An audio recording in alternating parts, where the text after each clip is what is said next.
फौज और इमरान खान के दरमियान डेडलॉक का खात्मा, बर्फ पिघलना शुरू, बातचीत का आगाज, हुकूमत से भी मुज़ाकरात इसी का पेश खैमा है। सहाफी फखरुर रहमान की बहुत बड़ी खबर, वो इस बारे में क्या दलील दे रहे हैं, क्या उनके आर्गूमेंट्स हैं और इसमें हकीकत कितनी है, क्या असल कहानी क्या है, इसके ऊपर कुछ तफसीलात आपके सामने रखेंगे। जबकि दूसरी जानिब एक और बहुत बड़ी खबर, इमरान खान का मुकदमा सुप्रीम कोर्ट में पहुंच गया। पहली बार यहया आफरीदी ने कुछ इमरान खान का मुकदमा सुनने की जुर्रत की।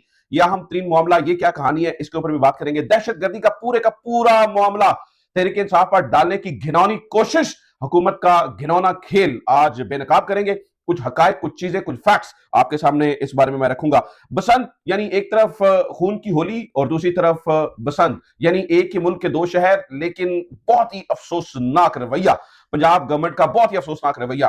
कल 50 से ज्यादा लाशें उठी, धमाके से हमारा दारुल हुकूमत गूंज उठा, जबकि आज उम्मत मुसलमान के बहुत बड़े लीडर पाकिस्तान मुस्लिम लीग नून के मुताबिक मियां नवाज शरीफ बसंत मनाने में रायबंद में मशगूल और मसरूफ। ये क्या कहानी है, इसके ऊपर भी बात करेंगे। सुहेल खान अफरीदी के गिर्द शिकंजा कसने की एक बार फिर से कोशिशें, धीमी आंच पर एक अहम तरीन मामला साथ साथ चलाने की कोशिश, इसके ऊपर भी कुछ चीजें मैं आपके सामने रखूंगा। तो खबरें बहुत सारी हैं, कोशिश करेंगे थोड़े वक्त में ज्यादा खबरें आपके सामने रख सके। सबसे पहले नाज़रीन, ये जो दहशतगर्दी वाला मामला है जो इन्होंने तहरीक इंसाफ पर डालने की कोशिश की, इससे शुरुआत करते हैं और फिर सारी खबरें एक एक करके, थोड़े वक्त में ज्यादा खबरें। आपसे दरखास्त है, अगर आप समझते हैं कि हम सही जा रहे हैं, हमारी खबरें सही होती हैं, हम राइट डायरेक्शन पे खड़े हैं, सब्सक्राइब जरूर कर लीजिए और घंटी का बटन साथ में जरूर दबा दीजिए। सुनिए नाज़रीन, सबसे पहले तो आज जो हमारे वज़ीर इत्तलात हैं, जनाब जिन्होंने आइन की किताब पकड़कर अपनी दरमियानी उंगली दिखाई थी, बहुत ही अफसोसनाक और बहुत ही आज शर्मनाक उन्होंने प्रेस कॉन्फ्रेंस की। और मिस्टर अता क्या कहते हैं, वो ये कहते हैं जी, ये जो दहशतगर्दी आई है इसके पीछे पीटीआई है, ये जो नई दहशतगर्दी आई है इसके पीछे पीटीआई है। अता तारड़ साहब को शायद अंदाजा नहीं है वो कितना खौफनाक खेल खेल रहे हैं। एक तो वो ये कह रहे हैं कि ये सिक्योरिटी लैब्स नहीं है, कल भी वज़ीर इत्तलात ने कहा ये सिक्योरिटी लैब्स नहीं है, आज वज़ीर यानी कल वज़ीर दाखिला वज़ारत दाखिला से जो तलाल चौधरी साहब उन्होंने बयान दिया कि ये सिक्योरिटी लैब्स नहीं है, आज वज़ीर इत्तलात कह रहे हैं ये सिक्योरिटी लैब्स नहीं है। यानी दारुल हुकूमत के अंदर एक बंदा आके अपने आप को उड़ा देता है और आप कह रहे हैं कि वो सिक्योरिटी लैब्स नहीं है। आज उन्होंने बताया कि 4 लोगों को फिर वक्त जो है वो गिरफ्तार किया गया है, 2 को नौशहरा से सूरतकार जो गिरफ्तार हुए हैं, 2 को पेशावर से गिरफ्तार किया गया है। अब तक की इत्तलात के मुताबिक जो यासिर नामी ये जो खुदकुश हमलावर है, इसकी वारदा को भी पता चला जी इस्लामाबाद से गिरफ्तार किया गया है, क्योंकि इसने अपनी मां से इजाजत ली और इसकी कन्वर्सेशन मौजूद है और इसने इस घिनौने फेल से पहले भी अपनी मां को ही फोन किया और इनकी मां भी कल ही जो है वो इस्लामाबाद पहुंची, तो आज उनको भी हिरासत में लिया गया है, ये भी इत्तलात है। अब नाज़रीन, प्रॉब्लम क्या है? देखिए, इनसे मामला संभल नहीं रहा। अव्वल तो मामले को सुलझाने का बेहतरीन तरीकाकार होता है कि आप मामले की संगीनी को बजाते खुद माने। ये इसको समझ ही नहीं रहे सिक्योरिटी लैब्स, यानी ये इसको बैकलैश ही समझ रहे हैं, यानी ये इसको मान ही नहीं रहे गलती। जब आप गलती मान ही नहीं रहे हैं तो आप गलती को सुधारेंगे क्या? यानी इतना बड़ा हमला हो जाता है जिसके ऊपर वजारतें अपने इस्तीफे दे देती होती हैं। इतने बड़े हमले के ऊपर तो वज़ीर आज़म जो है उनके पांव जल जाया करते हैं कि भाई हम करें तो करें क्या? यानी 50 से ज्यादा लाशें उठती और ये कहते हैं ये सिक्योरिटी लैब्स नहीं है। अगर ये सिक्योरिटी लैब्स नहीं है तो आप हम सिर्फ यानी अफगानिस्तान और भारत में मामला डालने से गुजारा नहीं होगा, अपनी गलती भी माननी पड़ेगी। इस्लामाबाद में हुआ, ये जिस तंजीम का काले झंडों वाली दाइश के ऊपर ये जो बात कर रहे हैं, उन्हीं का काला झंडा लगाकर इस्लामाबाद में एक मस्जिद के अंदर खुतबे दिए जाते रहे हैं। हम बारहा उसके ऊपर निशानदेही करते रहे, इनको देखें, इनको देखें, इनको देखें, उसके ऊपर नाज़रीन कोई भी नहीं सुनता। उनको तो वो बंदूकें लेके घूमते हैं, वो कभी उनकी खवातीन बाजार बांध कर वहां पहुंच जाती है। नाज़रीन, ये क्या मतलब क्या चल क्या रहा है? मैं हैरान हूं, अभी भी आप ये मानने को तैयार नहीं है कि ये हमारी लिए जो है अता तारड़ साहब की बात सुनी, कहते हैं मुझे क्या पता है, अब यहां से कोई निकल जाता है बाहर तो उसका एक्सीडेंट हो जाता है, उसका हमें गैब का इल्म तो नहीं है ना, अब कोई हमलावर आ जाता है हमें को गैब का नहीं जनाब, गैब का इल्म नहीं होता, लेकिन इंटेलिजेंस का इल्म होता है।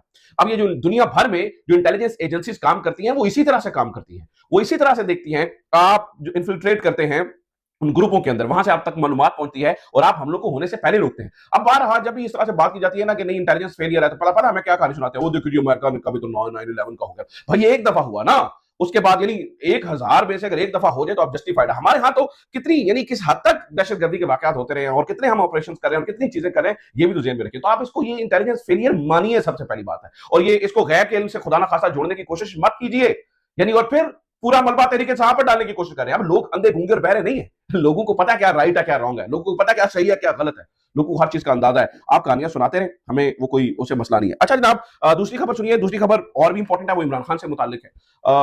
इमरान खान यानी सहाफी फखरुर रहमान साहब ने, दूसरी बहुत ही अहम खबर है, सहाफी फखरुर रहमान साहब ने ये दावा किया है, वो ये बता रहे हैं जी फौज और जो इमरान खान उनके दरमियान डेडलॉक का खात्मा हो रहा है और कहीं ना कहीं बर्फ पिघल रही है। अच्छा, यही बात पाकिस्तान मुस्लिम लीग नून के सहाफी यानी इमरान शफकत साहब, उनकी लाइन लेने वाले साहब, चले इस तरह से कह लेते हैं, इमरान शफकत साहब ने भी की।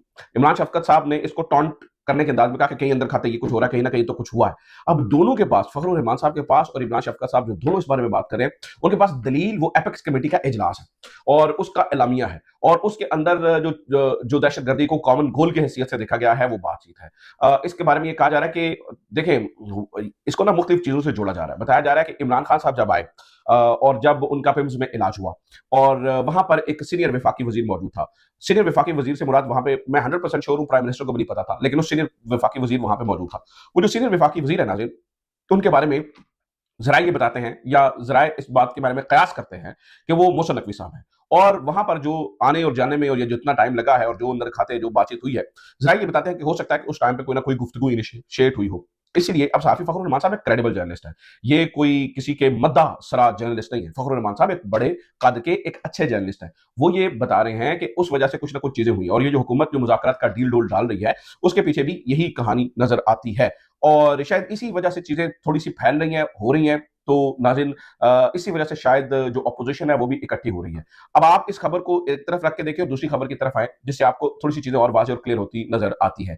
वो खबर नाज़रीन, जो महमूद खान अचकज़ई की कल रात वाली मीटिंग है मौलाना फजलुर रहमान से, आप उसको देखिए तो भी चीजें थोड़ी सी जो है ना वो समझ में आती है कि कुछ ना कुछ शायद हो रहा है। वो कौन सी मीटिंग है नाज़रीन? वो मीटिंग हुई जिसके अंदर ये चीजें तय हुई कि आगे किस तरह से चलना है। मौलाना फजलुर रहमान साहब पाकिस्तान तहरीक इंसाफ के साथ चलने के लिए तैयार हैं। मौलाना फजलुर रहमान साहब कहते हैं जी हम लेकिन लॉन्ग टर्म चलना चाहते हैं, सिर्फ ऐसा नहीं हुकूमत गिराने तक नहीं चलना चाहते हैं। मौलाना फजलुर रहमान साहब का इरादा यह है कि हम पाकिस्तान तहरीक इंसाफ के साथ अपने आप को नथी करें और कल को जब हालात बदले, गवर्नमेंट तब्दील हो तो पख्तूनख्वा में और सेंटर में हमें कुछ हिस्से मिले, हम इत्तेहादी के तौर पर पाकिस्तान तहरीक इंसाफ से चलें।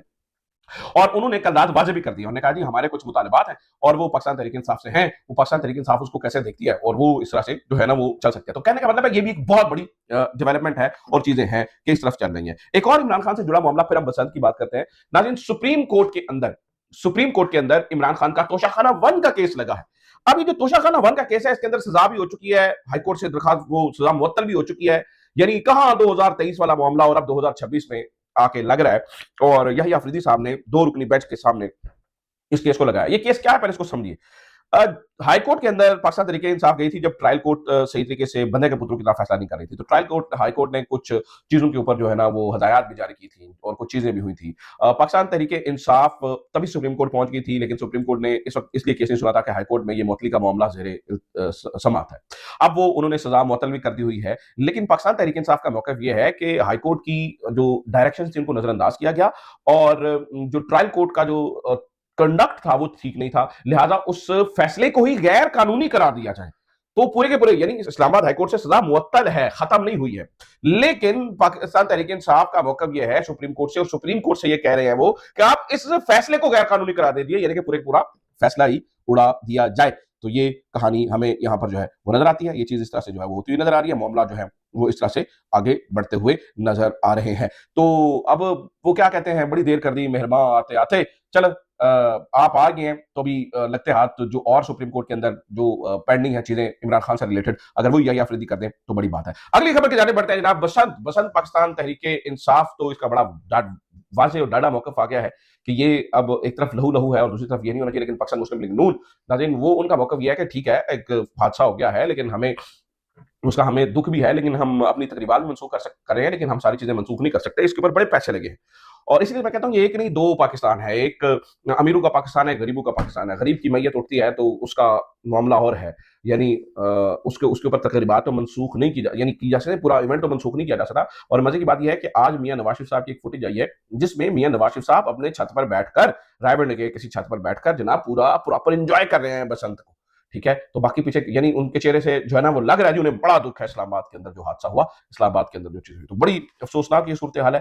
एक पूरे इवेंट को कन्वर्ट करने यानी कि एक इवेंट बनाने की कोशिश की गई, हालांकि अच्छा कल से मैं ये देख रहा था बहुत सारे लोग ये भी कह रहे हैं कि वहां पर देखें जी गुड़ियां उड़ नहीं रही है उस तरह से, तो ये बात से ड्रामेबाजी करने की कोशिश की गई है, लोगों ने इसके अंदर पार्टिसिपेट नहीं किया। दो चार चीजें हैं जिसकी वजह से लोग उस तरह से पार्टिसिपेट नहीं करे। एक तो देखें नाज़रीन बहुत महंगाई थी, यानी गुड्डियों के रेट आप देखें कहाँ कहाँ, वो तावा जो गुड्डा है वो 1000 रुपए का एक मिल रहा था, ठीक है। पहले कहाँ यानी 250 से शुरू हुआ और 1000 तक, जिस जमाने की मैं बात कर रहा हूँ उस जमाने में से 20-25 रुपए का एक तवा गुड्डा मिला करता था। फिर लोगों ने 25-25 हजार तक वो पिन्ना खरीदा है और 4 हिस्से का कह के 2 हिस्से का वो पिन्ना फिर भी दिया गया है, नीचे कागज रख के ऊपर बड़ा पिन्ना बनाकर। तो बहुत महंगाई थी, लोगों ने बहुत सारे लोगों के फोन आ रहे थे यार वो गुड़ियां अरेंज करते हैं, यार गुड्डे अरेंज करते हैं, कुछ इस तरह की जो है वो बात की गई थी। एक तो महंगाई, दूसरी बात यह है नाज़रीन, ये इवेंट है मार्च अप्रैल का। इसको रखा गया सर्दियों में सिर्फ और सिर्फ 8 फरवरी को रोकने के लिए। अभी जो मार्च इवेंट और अप्रैल का इवेंट है उसमें अच्छी खासी हवा चलती है, बाहर का मौसम होता है, तरीकाकार थोड़ा मुख्तलिफ होता है, मुख्तलिफ अंदाज से, यानी उसका मौसम एक मौसम के हिसाब से आपने इसे बिल्कुल एक डिफरेंट माहौल में मौसम में रखा, तो अब लोग वहां पर ये भी शिकायत करेंगे, ओ लाहौर जो हवा ही नहीं आएगी जी, ओ यार लाहौर भाई, लाहौर में हवा का एक सीजन, मतलब ये बसंत का एक सीजन होता है ना, उसमें हवाएं भी ठीक चलती हैं, उस इवेंट होता है। अब लोग जो है ना वो इतने महंगे महंगे चीजें लेकर रख के बैठे हुए हैं। खैर, इमरान खान को काउंटर करने के लिए लोग कहां से कहां तक जाएंगे और कहां से कहां तक गिरेंगे, ये आप देख ही रहे हैं। आखिरी खबर, सोहेल खान अफरीदी को नाज़रीन गिराने के लिए अब भी हल्की आंच पर कुछ मुकदमात को चलाया जा रहा है। रेडियो पाकिस्तान पर हमला केस उनमें से एक है। आज भी बताया जा रहा है जी, मेरे ख्याल से 14 या 15 फरवरी को जो है ना वो मुकदमा आगे उसको एक्सटेंड किया गया है, उसकी नई डेट दी गई है, जिसके अंदर बताया जा रहा है जी नादरा से रिपोर्ट आ गई है जी, फोरेंसिक आ गया जी, कुछ लोग नामजद हैं जी, कुछ है जी, उसमें एक वजीर है जी, बाकी कुछ मेंबरान असम्बली है जी, कुछ इस तरह की चीजें चल रही है। सोहेल खान अफरीदी को जानबूझकर उस केस में डाला गया है, झूठियां रिपोर्टां डाल के, झूठियां, यानी लोगों को पता है सब कुछ ऑन द रिकॉर्ड है, लेकिन झूठी रिपोर्टें डाली गई है उसके अंदर सिर्फ और सिर्फ ब्लैकमेल करने के लिए। तो देखते हैं कि इसका अंजाम भी क्या होता है।